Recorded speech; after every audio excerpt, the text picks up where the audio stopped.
Swayam Prabha. Digital India. Educated India.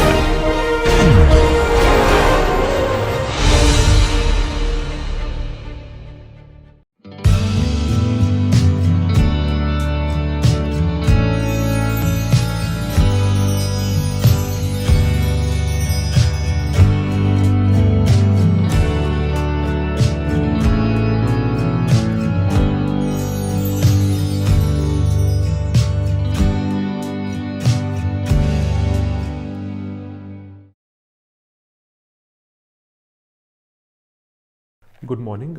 Let us now continue our discussion of Mahesh Elkunchwar's next play, which is not Reflections. It's actually called Desire in the Rocks. So the next play that we'll discuss is called Desire in the Rocks and not Reflections. Now, Desire in the Rocks, I chose this play because there is a continuity, a thematic continuity between the earlier play we discussed, Garbo, and Desire in the Rocks. Let us, first look at what the major theme of this play is, in terms of the fact that in Garbo, if you remember our discussion of Garbo, there was an attempt by Intuk, the professor in the play, to construct Garbo as in his own ideal. He wants to actually construct, Garbo's soul as the place of his own lost and frustrated aspirations. And so the woman is being constructed as an ideal, something that will be a repository of the man's, the professor's lost and frustrated aspirations, a source of everlasting hope, something that will immortalize him, the man. And you see something similar happening in Desire in the Rocks, where again the unconscious in terms of sexuality in the play serves as some kind of a resistance. And this is of course Shomik Bandyopadhyay's introduction to Mahesh Elkunchwar's collected plays, where he very accurately phrases defines the theme of the play as a case where the unconscious in terms of sexuality serves as a resistance to both the behavior and expression frozen into fixed institutionalized meaning. In this case, in Desire in the Rocks, you have an artist as the main character. You had a professor in Garbo, and in Desire in the Rocks, you have an artist who is one of the main characters of the play.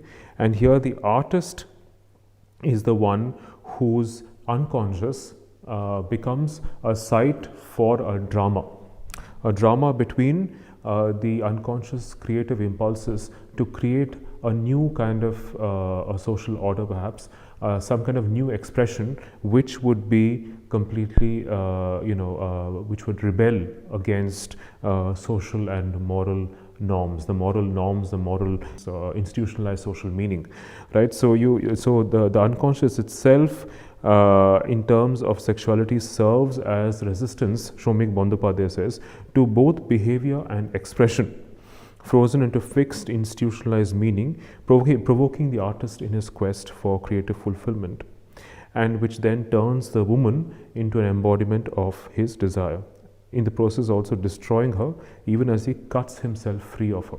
Now this idea will become clearer once we discuss the very meager plot of the play. In the play, you have two major characters, Hemakant and Lalita, and you also have 5 women who are minor characters in the play, 5 women who are from the neighboring village. And Lalita has spent most of her life, all her life, in a stone mansion, in a wooden mansion, not a stone mansion, a wooden mansion. And her brother, Hemakant, has returned after 15 years from having spent his life in Europe as a traveling person who has deprived himself of all comforts. He leads a very poor life, traveling for the sake of trying to find an artistic, trying to make his fortunes in the field of art. So he struggles, and he is still struggling, but he has completely given up on all social ties. He relinquishes his privileged childhood, his privileged upbringing, all for the sake of art and artistic expression. So and Lalita, on the other hand, has spent who's much younger to, she's 15 years younger to Hemakant. She has spent all her life trapped in a wooden mansion, and her adoptive father, Dada Saheb, also abandons the mansion in pursuit of his own education. And there is a belief that there's a sin on the generations of people who have lived at the mansion have been cursed. Because the mansion itself rests on the bodies of a beggar woman and her child, and it's the only wealthy symbol of elite culture, elite society in the middle of nowhere, surrounded by fields and a village. And so the space of the mansion itself becomes quite symbolic in terms of how insecure the foundations of this elite mansion are, because it's built on the remains of a beggar woman and her child, and there's a curse on the lineage of the various generations of people who have lived there, because apparently no one has ever managed to have their own child. Every time a child was born, it died, and so there was this. So every generation of parents were compelled to actually adopt a child. So all the children are adoptive children, and Dada Saheb apparently also leaves the mansion because he wants Lalita to survive. So he doesn't want her to die, and Hemakant also abandons his adoptive father and in search of his fortunes as an artist. But much to the disapproval of his father, who doesn't want him to become an artist, considering they come from a very privileged upper caste background, that he cannot stand the thought of his son becoming an artist. So there is he rebels against his father, and he leaves, and he leads the life of a wandering artist in Europe, while his sister is trapped and is taken care of by an ayah, a nanny, and there are some other men who work in the house who take care of her. And but she is completely trapped. I mean, she's only seen an old photo of Hemakant when he was a small boy, and she hardly remembers him because she was just 5 years old when her brother left the house. And the ayah also is dismissed from her work for having secretly shown her the photo of her brother. So she has grown up with absolutely no social ties whatsoever. She has led a very protected but terribly lonely life in the mansion. And when Hemakant comes back, the play begins with their reunion after many years later, and I mean, anyone who read the play would think that they are lost lovers who have been reunited, and that's exactly what happens, because even though they are an adoptive brother-sister duo, there is this sexual passion between them, which suggests that the bond itself is illicit and incestuous, but and this is actually what spells the destruction of both the characters towards the end of the play. Now, Hemakant is a very skilled sculptor, right? And so he works with stone. Their mansion is the only wooden structure in the entire space, while everything around them is made of stone. They're surrounded by rocks, with lots of rocks. It's a very rocky landscape, and so they are surrounded by stones and rocks.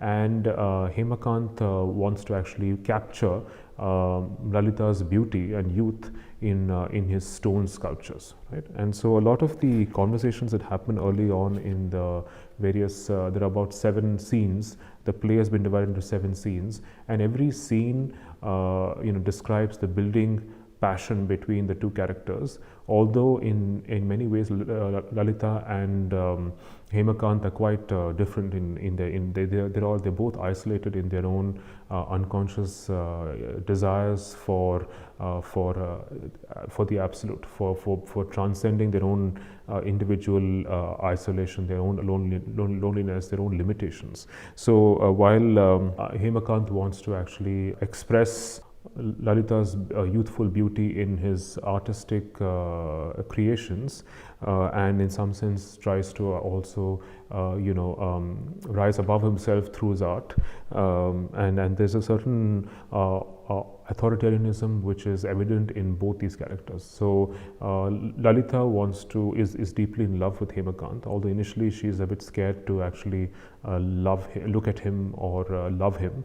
I mean, she's a bit she's rather terrorized at the prospect of loving Hemakant in the dark, especially in the dark mansion, and so she doesn't want to look at him, even as he encourages her to look at him. And she almost has this slavish, obsessive love for Hemakant. She doesn't want to let go of him, and he is the only one she has. So she is willing to do anything to have him, but he maintains an apparently dispassionate, distanced attitude towards Lalita. He doesn't. He's completely engrossed, engaged in his personal, private, individual life as an artist, and so he doesn't really seem to reciprocate her feelings, her vulnerability. Right? I mean, he seems rather guarded. He doesn't want to actually get hurt by his experience of love or his experience of life. He doesn't want to take responsibility for anything, much like the men in Garbo, who do not want to take responsibility for Garbo's unborn child, but they want to ensure that each one is the father of the child, and thereby gain some kind of collective salvation through the birth of a son. And here similarly you have an artist, Hemakant, who's in some sense wants to, in his quest for creative fulfillment, turns the woman, in this case Lalita, into an embodiment of his desire, and in the process also destroys her, but also tries to cut himself free of her. Right? So you create an object called woman, which you idealize and you embody, and who's an embodiment of your own desire. And in this case, the sculptor also makes her, atrophies her flesh, her body. There are many scenes where Hemakant is constantly asking Lalita to, assume different postures and different gestures, so that he can capture her raw, vital passion in his stone sculptures. But in the process of doing that, he also isn't really interested in her as a person. He's not interested in her feelings. He doesn't reciprocate her feelings, and he's not interested in her mind. For him, her body is the only reality that is apparent and that can be captured in all its vitality in his stone sculptures. So he doesn't want to get too close to her. Right? He just wants her to be able to, he almost sees his stone sculpture in her. It's almost like as though she were a living embodiment of his own artistic creations.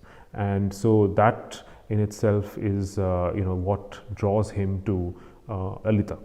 He is also his unconscious, that takes the form of art, artistic creation, is a very autocratic space. There's no room for anybody else in his artistic creation, right? It's only him, and so the unconscious itself, the unconscious mind, as Shomik Bandyopadhyay again says in the introduction, the unconscious mind itself is the site of a drama between the perverse and aberrant nature of sexual impulses. In this case, also an incestuous bond between brother and sister, and the kind of oppressive, repressive social norms that the mind, the heart, the unconscious internalizes. Right? So you internalize certain social, cultural norms that inform patriarchal society, but it also rebels against these norms, expresses this rebellion against social norms in the form of art.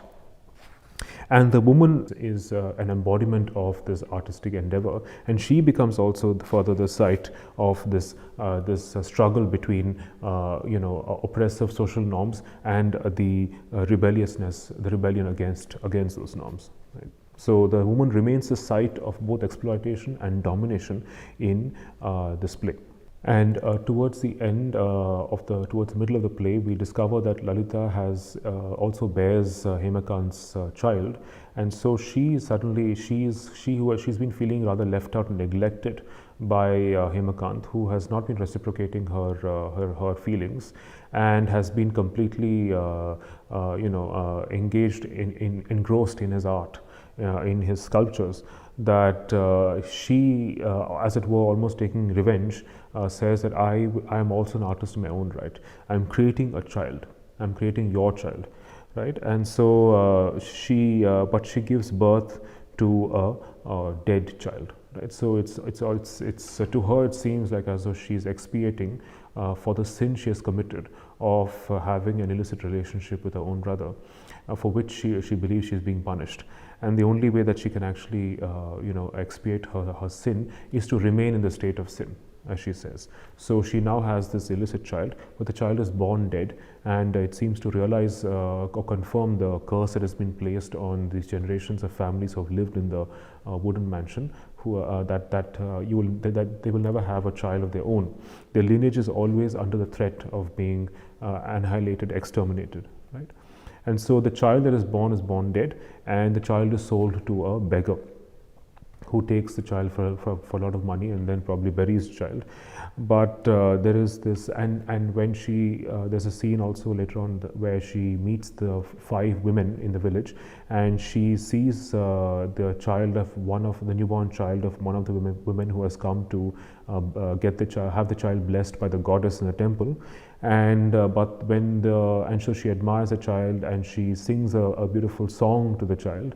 But when the other women come in, they are shocked and disgusted by the sight, and they scold the woman for giving her child to Lalita, and they ask her to take the child back because they think that Lalita is a curse, will be a curse to the child, because she's herself a sinner, someone who has had a child out of an illicit union. And so they also think that she's a curse. She marks ill fortune for them, because she has lived in a mansion that has not seen any life. So she's driven away, and then you see also society in the form of the villagers who live around the mansion,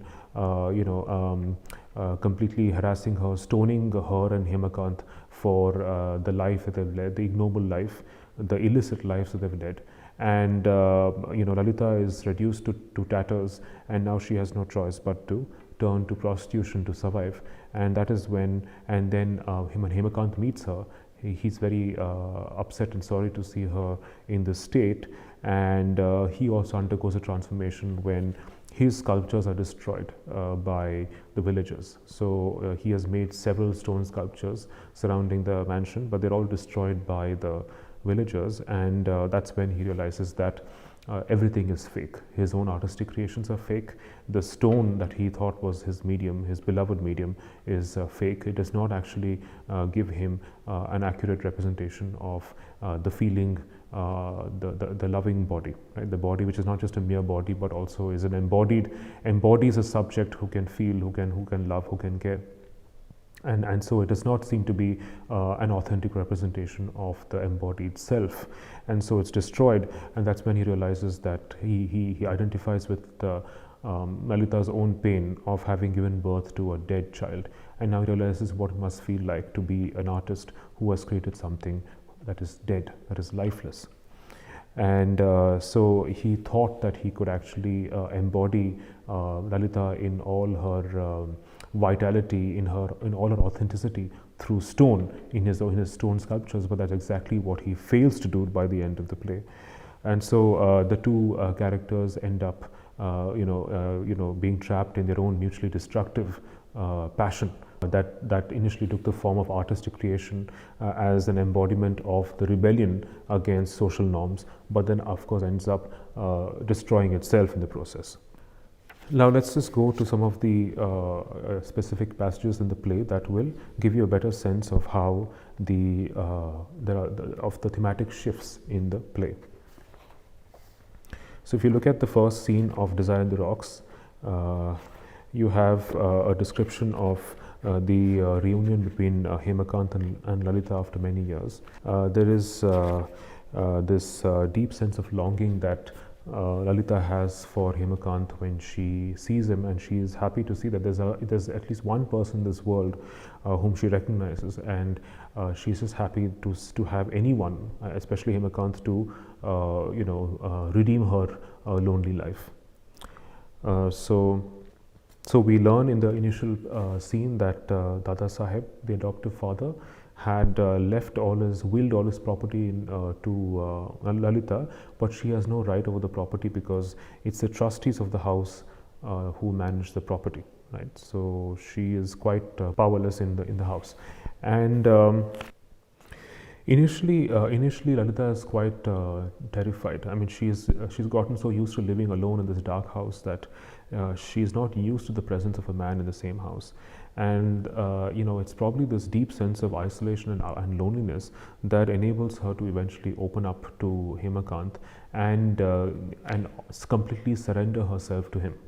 She's willing to offer everything that she has to him in exchange for some love and comfort. And so she doesn't seem to be too concerned with the fact that he is her brother after all. So she just wants to be happy. She wants to share her life with someone. And she later remembers him, recognizes him as her brother. She was 5 years old. She was wearing a pink frock, as Hemakant remembers. Hemakant remembers her, and he says that I remembered a fair-skinned girl, 5 years old, wearing a pink frock, watching me from behind the aya's pallu. That's the memory he had of her. So when she was 5, he was 20, and he remembers her from that time.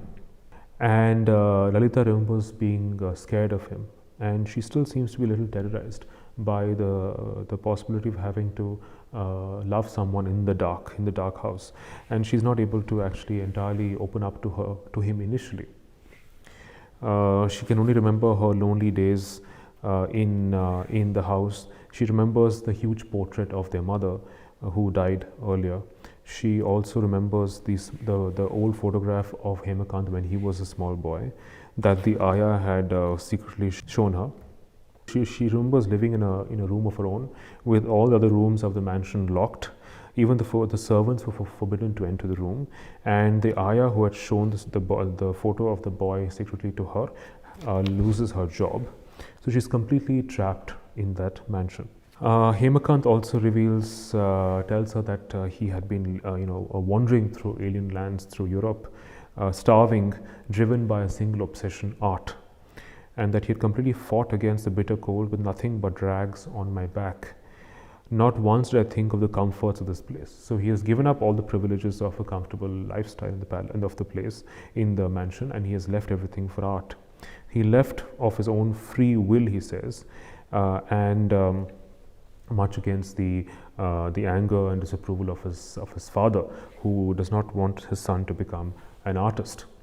And so from the very beginning, Hemakant appears to be someone who is absolutely detached and dispassionate about life. He is only concerned about his own artistic creation. And Hemakant now initially wants Lalita to be his muse, his inspiration for his artistic endeavors. And so we see initially several moments in the play where he is trying to, it's not like as though he's in love with her, but he wants her to assume different postures so that he can capture her youth, her vitality in his sculptures. And Lalita, in some sense, misunderstands that, and she mistakes his attention for love and for desire. So he tells Lalita that let me call you Queen and Lali, or whatever else I want to. I love you. Come to me. Lalita, why? Hemakant, I'm going to carve you in stone. Lalita, me? Hemakant, yes. Lalita, why? Hemakant, because you are ravishing and because I love you. Lalita, don't. Hemakant, why not? Lalita, don't. Hemakant, why not? Lalita, don't carve me in stone. Hemakant, what? Lalita, I'll be imprisoned in them forever. Hemakant, you'll become immortal.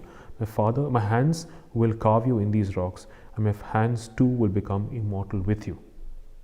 Right, so the intention here, and Lalita seems to already anticipate Hemakant's intention, which is to freeze, petrify Lalita in his sculptures. He's not responding to her, the emotions, the heart that lies behind the body, right? The woman who is yearning for company and for comfort and for love. But he is more drawn to her desiring self, right? Which he then wants to capture in his sculptures, right? So he's not interested in desiring her, but he's more entranced, drawn to her desiring self, right? And that's exactly what he is trying to capture in his sculptures. And Lalita does not want to be imprisoned by his sculptures. And she constantly says it would be a sin. It would be a sin for me, for my soul to be naked before you. Right? Your eyes will see all of me, your hands will mold me. That can't happen. I feel it's a sin, she says. Right? So the very act of capturing his sister in a sculpture would require her to be exposed and vulnerable, and she does not want to be vulnerable to her own brother, right? And she thinks that it's a sin, right? That it would be a sin, it would be a realization of a curse that has been placed on their family, for her to be then stripped, metaphorically stripped before her own brother, and become this object of an artistic creation. But the artistic creation, the art itself is not a form of sublimation for Hemakant. Hemakant does not manage to channelize his desire and love for Lalita into art. Art becomes more a way of atrophying the skin, the body of Lalita in the play, right? So she is just transformed, translated into a stone sculpture. And it's almost like as though Hemakant also has a very erotic relationship with his own artistic work. So it's not, you can't think of it as a sublimation where you would be able to transfer your sexual, your libido, your sexual energy from the object of your desire to something else like art. So he's constantly touching her. He touches her on her head. He feels her beautiful black silky hair, which he wants to bring alive in his sculptures. And but whenever Lalita yearns for or longs for him, he recedes. He retracts. So it's a constant game that Hemakant seems to be playing, of on the one hand beckoning her to assume certain postures for him to capture in a sculpture, but he always then withdraws exactly at the moment when she wants him to open up, to be vulnerable, to reciprocate her feelings, right?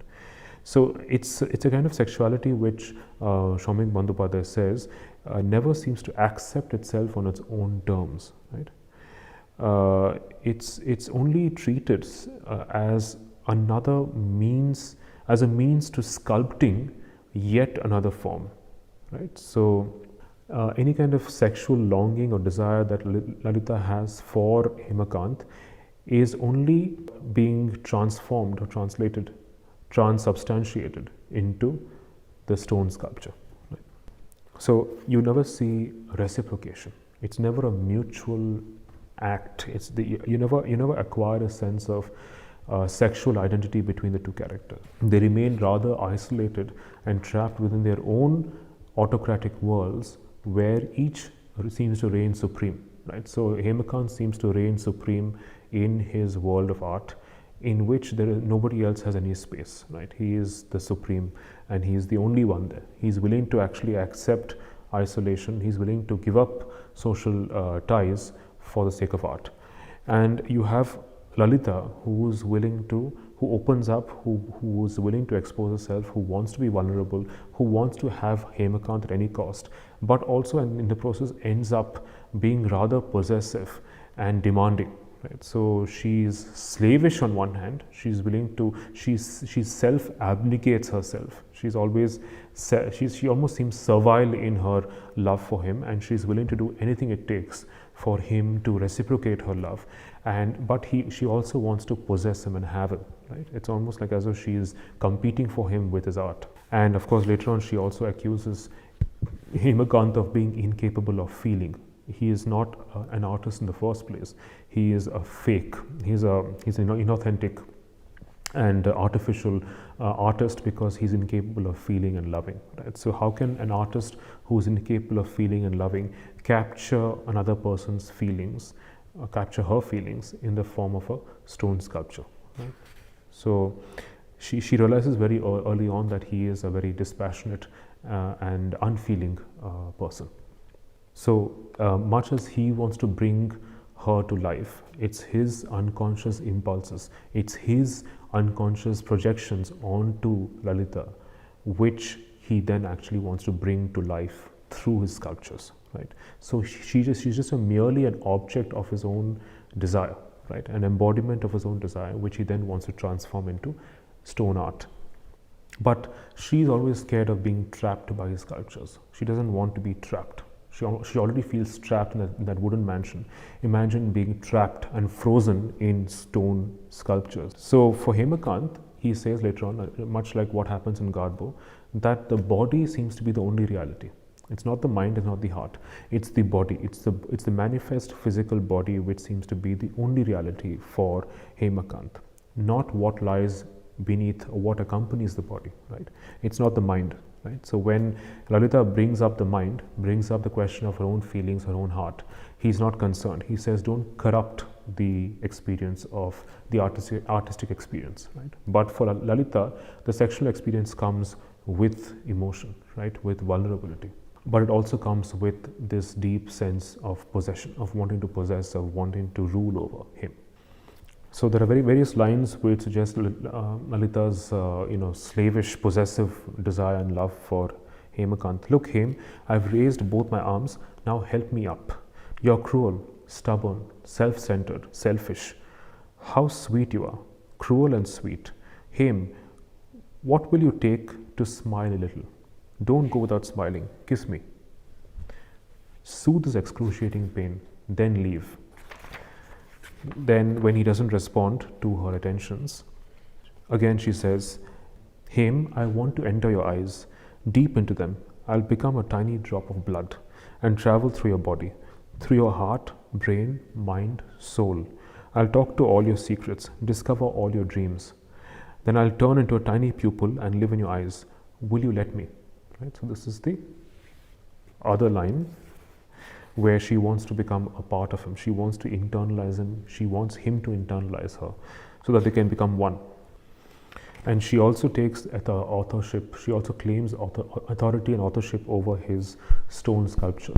She says that if it hadn't been for me, these sculptures would not have existed. So you have to love me. I am the original. They are the replicas. They are the copies of me, right? So, but then he says that she is absolutely substitutable, right? If it had not been for her, then some other woman would have posed for him. And that, of course, makes her feel rather unloved and insulted. So she says, I say to those sculptures, hello Lali, how are you? How do you feel out here in the sun?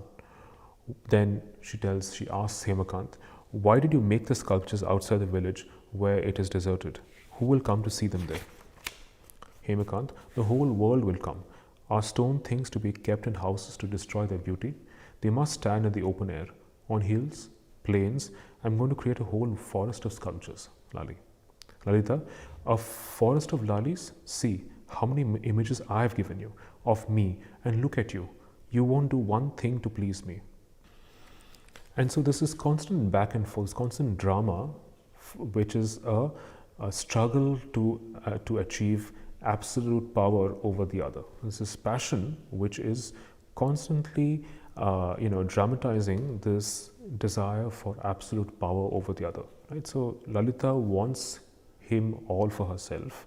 She feels neglected by and jealous of his works of art.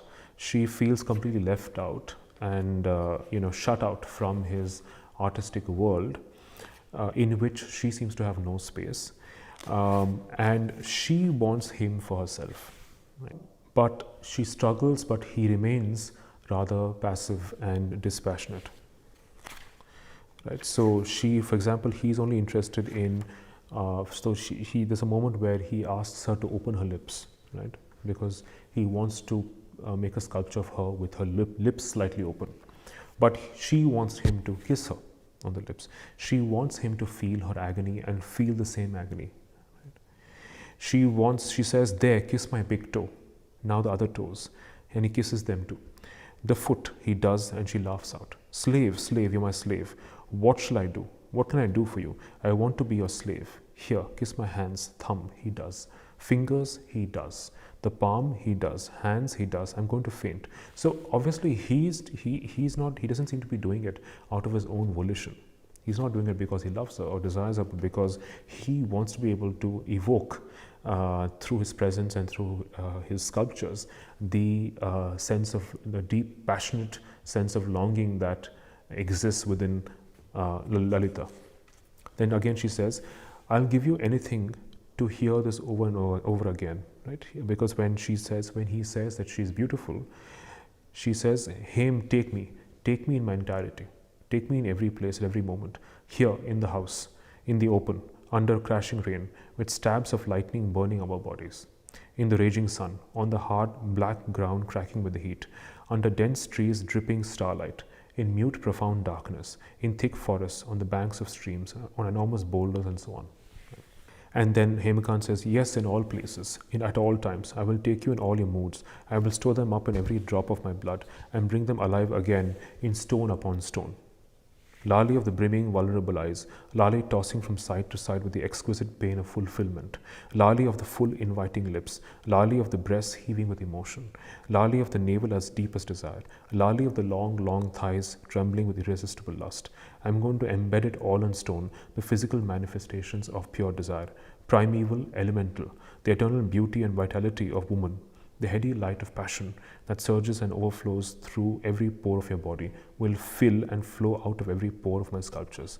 The desire that palpitates in your every sinew will be seen breathing in my sculptures. This indestructible, eternal passion can be embedded only in another indestructible, eternal thing, in my sculptures, in art. Right? So you see that Lali is only an ideal of desire, of his own unconscious desire, and that is what is actually being frozen and captured forever in art. And so he believes that his art will immortalize Lali and immortalize him, and that's the initial impression. But Lalita is actually extremely disillusioned. She realizes that he is not able to capture what she actually feels. She doesn't know because he doesn't allow himself to feel. He's too dispassionate and too detached to be able to feel her agony, her longing, her passion. So for Hemakant, it's purely a physical experience, which has to be experienced in its purity. But for Lalita, she's unhappy. She's disappointed that he's not able to capture her heart and her mind and her feelings for him. Again, in the middle of scene 3, Hemakant is very angry that she's trying to control him. Right? And she says, you're making me pay full price for it. You want to swallow my soul itself. You want to pluck my life and wear it in your hair. You don't want me to draw breath without your permission. I must accept being imprisoned within your sight. So it's almost like as though she is now the artist who's trying to imprison Hemakant within her own love, right? Almost immortalize him, petrify him through her love and her longing for him, right? Her desire to possess him.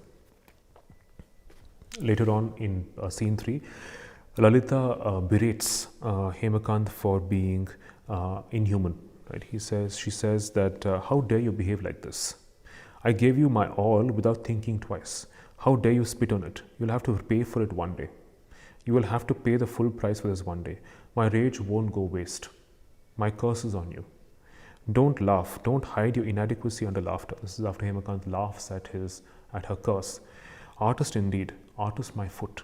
You aren't even human. Your body is filled sawdust and a heart as lifeless as those stones of yours. Spends the entire day chipping at stones. You don't even have the skill of a mason in your hands. You're a mere stone breaker. But Hemakant says, you're only good for that love stuff. Don't get into art and creation. It's beyond you.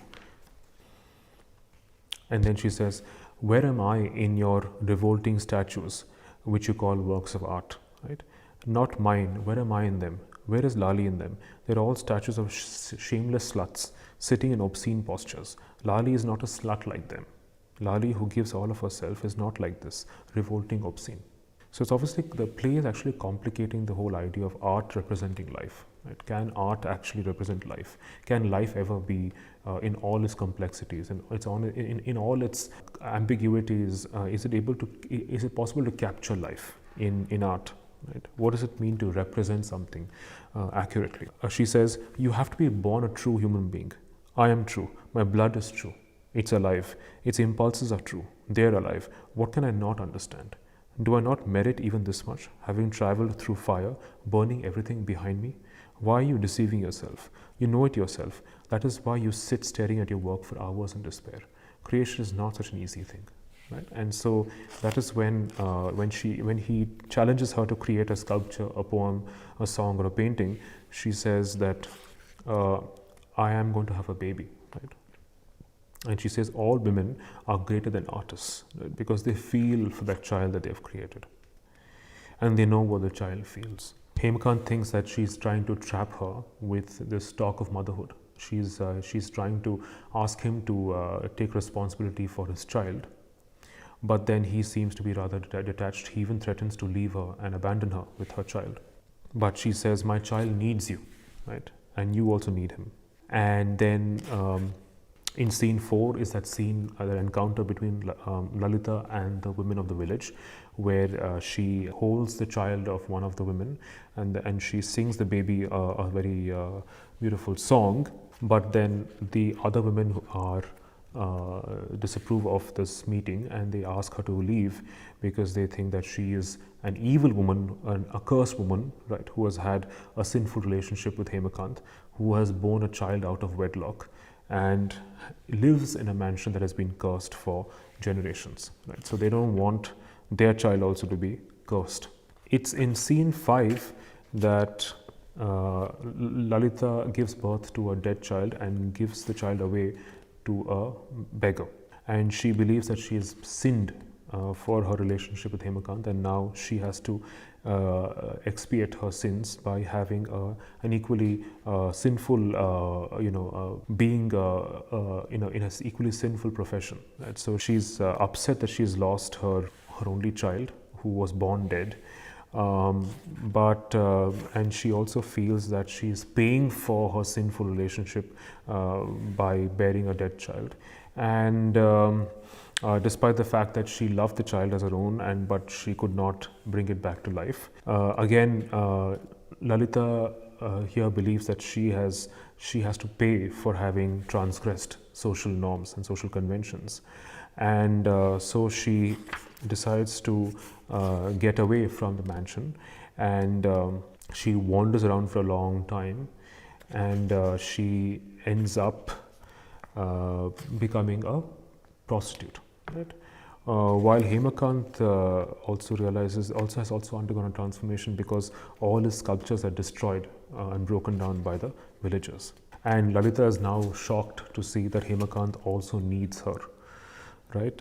He seems to have, this is when on page 125, in the middle of scene 6, Hemakant tells Lalita that these sculptures are not true.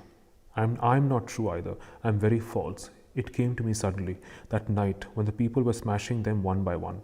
I was watching from afar. The enraged mob was breaking the sculptures limb by limb. Not once did I feel that I should rush in to save them.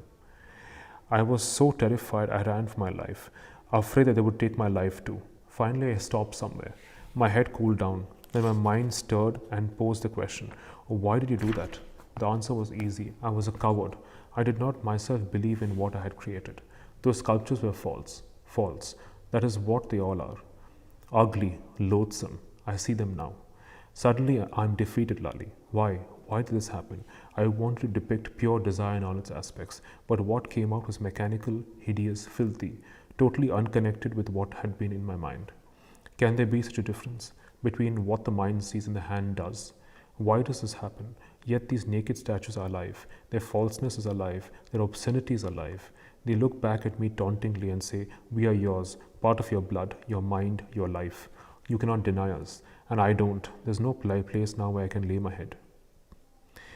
And now, for the first time, he actually identifies with Lalita's loss. He now realizes what it must have felt like to give birth to a dead child. just like how all his creations have been destroyed. And Lalita says that you only wanted to erect a wall around you in self-defense. You refused to get involved with life. You were always guarded, aloof to make sure that you didn't suffer a single scratch. You wanted life's warmth without burning your fingers, but life always has its revenge in the end. Its blow has fallen on you all on a sudden. That's why you have collapsed. You only observed the objective reality. You never ever reached the pure light of truth that lay buried under the outer shell of reality. You weren't willing to pay the price of burning yourself up totally in the process of getting there. Like the pain in the heart, there's an aching truth at the center of every reality. You never laid your lips to it to absorb it, because you did not wish to pay the price of giving up your life to the agony of that poison. Him, it doesn't help to deny life. You must accept it first and then cut the strings. Otherwise, it sits on your back forever. So what the truth is, what the truth of life is, it's not something which is answered in the play. It remains a rather ineluctable pursuit, right? But it's also true that both these characters, especially Hemakant, is completely trapped, is completely walled by his own artistic world, his own idealism, right? And so he's unable to get out of that idealism, to be able to expose himself, to be able to take responsibility, to be able to accept pain and suffering in life, right? Because to love someone requires you to be willing to be vulnerable, to give up your rights, and have that willingness to be hurt, right? So he doesn't want to get hurt, right? So which is why he's up to this point, he remains a rather dispassionate and detached man. But it's only at this point and towards the end of the play that Hemakant gives up a little bit on his ego, right? He opens up finally when his sculptures are destroyed, and he's freed of the idealism of his art, right? And so he realizes now that he has to surrender to the fact of life, which is suffering and pain and hurt. So even though Lalita tells him that he didn't go to the source of the desire, he doesn't know the truth about desire, what this truth is remains an endless pursuit for both the characters in the play. Hemakant asks her whether he would have found the truth through art, and she replies, "Who says so? Where have I found the truth? Perhaps nobody finds it at any time, but that doesn't mean we are permitted to deny it. Our ineluctable destiny is to wander in search of it forever." And that is how it ends, because she feels that she has sinned, she has become a prostitute, and he suddenly feels responsible for her plight, right? So it's that new sense of responsibility, that new sense of that willingness to be hurt, to be vulnerable in love, is what actually enables Hemakant to break the walls that he has created around himself. There is a certain dissolving of the autocratic authoritarianism which separates him from Lalita towards the end.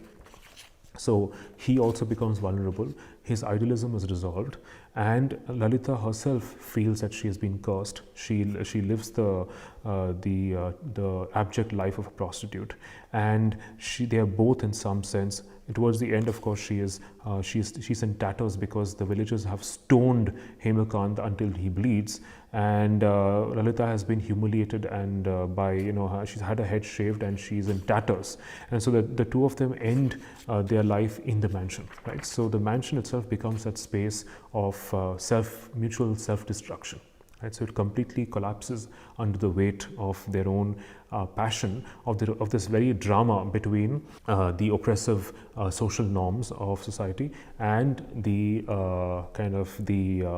untrammeled passions of illicit desire, which in the process of expressing themselves, of transgressing, end up destroying themselves. Right, so there's a kind of self-destruction which is inherent to this relentless pursuit of human pleasure, of this objective of human pleasure to create the absolute, to be free of all limitations, to be beyond the given, the real, the physical, right? To be able to produce something which is transcendental and ideal. So that's it. Thank you.